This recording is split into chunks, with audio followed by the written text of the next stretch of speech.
Brought to you by Charity Mobile, the phone company that shares your values. More information is available at CharityMobile.com. Yesterday I reported on how Cardinal Mueller came to the defense of Benedict XVI over the happenings in Germany that are frankly an excuse to torpedo Benedict's reputation, so that the synodal way of Germany can reach its full potential. Since then, other prelates have come to Benedict's defense, including Francis, actually. In some cases, though, these defenses are probably sincere, but in others, they're probably just political. The Synod of Synods is a profoundly political event, as it is an obvious attempt to remake the Church into the image and likeness of the world. As evidence of this, I point to something most people haven't noticed. Members of the hierarchy and various Catholic media outlets are blaming the Church for the Ted McCarrick problems in the Church, and not admitting that men who have no business being priests were the cause of this. The Church is the spotless bride of Christ. She has no blemishes, no faults. She is a divine institution that bears no sins. The members of the Church, on the other hand, are responsible for a great many sins. That should be obvious. I mean, come on. And to blame the Church for these things is evil. But there's purpose to why they're doing it. The modernists fancy themselves to be reformers, and their mission is to remake the Church into their own image and likeness, and they cannot do that if the Church is still conceptualized as the spotless bride of Christ. To make it into the universal Church of man requires the Catholic Church to acknowledge guilt that the secular world imposes on it, and this is a profoundly evil thing that they're doing. Let me show you what I mean. La Stampa is a major Catholic outlet out of Italy, and they printed some responses to Benedict's recent public statement on this whole Ted McCarrick topic in the Church in Germany. I'll have some of Benedict's words at the end of this video, but for now, let's see what is being said by the enemies of Christ that occupy seats in the Church. From the La Stampa article, quote, Benedict XVI was the first among the popes to denounce this terrible evil, remembers the president of the Pontifical Academy for Life, Monsignor Vincenzo Paglia. This letter, he added, must remind everyone of the whole Church, but of the whole society, because this is a universal scourge. In the same vein, Cardinal Sean Patrick O'Malley, Archbishop of Boston and President of the Pontifical Commission for the Protection of Minors, for whom the testimony of Benedict XVI indicates that the recognition of the irreparable damage caused by the Church and the failure to prevent such damage represent a challenge for those who occupy positions of responsibility today. On the other hand, the comments coming from Germany are harsh. Ratzinger's declaration is a symptom of the crisis, not a step towards its solution. Süddeutsche Zeitung. For the Munich newspaper, the city of the report on the mistakes in which Benedict XVI was called into question for the years in which he was archbishop there, Ratzinger's words remain as a disconcerting document. Disconcerting, he writes, because he comes from another world, from a parallel universe which has little to do with the faithful and much to do with the old structures of power. End quote. Notice what they're doing here. They're blaming the Church, not men like Ted McCarrick and the scores of men cut from the same cloth. No, they blame the Church. Yesterday I told you that books like School of Darkness, AA 1025, Memoirs of an Anti-Apostle, and The Permanent Instruction of the Alta Vendita all outline how various unrelated enemies of Christ work to put men into the priesthood who are not fit to be priests, with the purpose of bringing the Church down and turning it into an instrument of the world. That's clearly happened, and the evils these men committed are not the fault of the Church. They are the fault of those who committed them, and of those who hid them from the faithful and from the world, but they are not the work of the Church. And yet we have bishops blaming the Church as the spotless bride of Christ for these acts. It's wicked, but are we surprised that Cardinal O'Malley would say something like this? Not really, given his history. An interesting defense of Benedict, though, has come from a man that I frankly don't really trust, Archbishop George Gonswein, whom I've called his personal handler in the past. But he spoke recently to National Catholic Register and told us an absolute truth.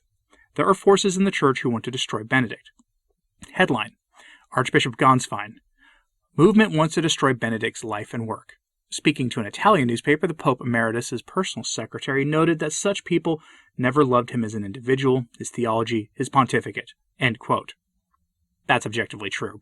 The modernists have turned against their former ally. I mean, it's well known that Joseph Ratzinger during the council was as much a radical as anyone else at the council, though in the decades after the council he certainly moderated and tried to find a way of making the new theology of the Church after the council compatible with actual Catholic theology. But it is evident that his former co-travelers have turned on him. From the article, Archbishop Gonswein says, quote, It has never loved him as an individual, his theology, his pontificate, he said. Archbishop Gonsfine added that members of this movement see recent attacks against him as an ideal opportunity for a reckoning, like a quest for damnatio memoriae, condemnation of a memory so a person is excluded from official accounts. In his interview with Corriere della Sera, Archbishop Gonsfine said that anyone who knows Benedict knows that the accusation of having lied is absurd, and added that a distinction must be made between making a mistake and lying. He referred to comments made in L'Osservatore Romano by Cardinal Fernando Filoni, who wrote of Benedict's, quote, profound and very high moral and intellectual honesty, explained that I never found in him any shadow or attempt to hide or minimize anything. Archbishop Gonsfine said Benedict XVI had read that article, which was not solicited or asked for, but that's the way it is. Those who have been close to him know well that Joseph Ratzinger, Benedict XVI, said and did regarding the whole question of Ted McCarrick issues.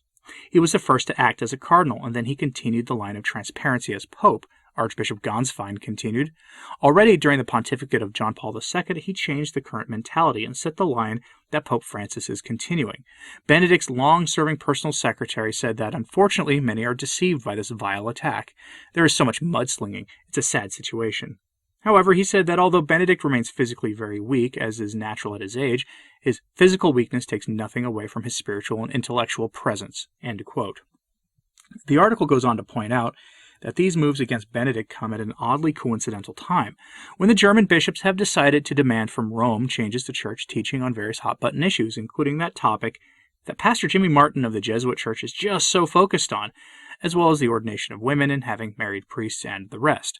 And that timing is definitely not a coincidence. There are no coincidences involving anything important, and especially not involving ecclesiastical matters.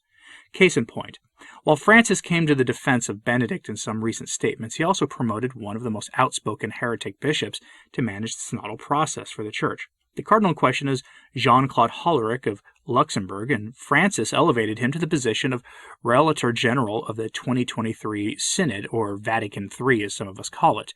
Cardinal Hollerich gave the game away when he came out and declared that the Church's teaching on that issue that Pastor Jimmy Martin is just obsessed with is no longer correct, that the Church needs to change its teaching.